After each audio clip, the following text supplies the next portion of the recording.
മറന്നുപോയി. ഞാൻ ഇരുന്ന് കരഞ്ഞു. ഞാൻ എക്സാം ഹാളിൽ +2 ബോർഡ് എക്സാംസിന്റെ സ്റ്റേറ്റ് സിലബസ് ലാസ്റ്റ് ബെഞ്ചിൽ ഇരുന്ന് ഇൻവിജിലേറ്റർ ഇരുന്ന് ഞാനിരുന്ന് കരയുന്നത് അവർ കണ്ടു.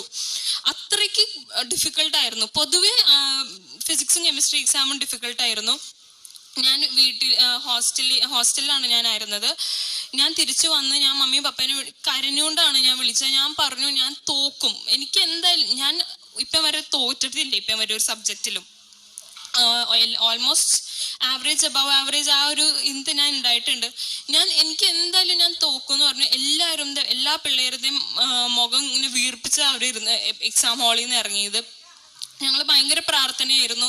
കാരണം തോറ്റു കഴിഞ്ഞാൽ ഞാൻ എന്ത് ചെയ്യും, ഞാൻ എങ്ങനെ ഓവർകം ചെയ്യുമെന്ന് പോലും എനിക്ക് അറിയില്ലായിരുന്നു. അങ്ങനെ പ്രാർത്ഥിച്ചു. പക്ഷെ എങ്ങനെയാണെന്ന് അറിയില്ല, റിസൾട്ട് വന്നപ്പോൾ എനിക്ക് ഫിസിക്സും കെമിസ്ട്രിക്കും 90-92 തന്ന് മാതാവ് എന്നെ അനുഗ്രഹിച്ചു.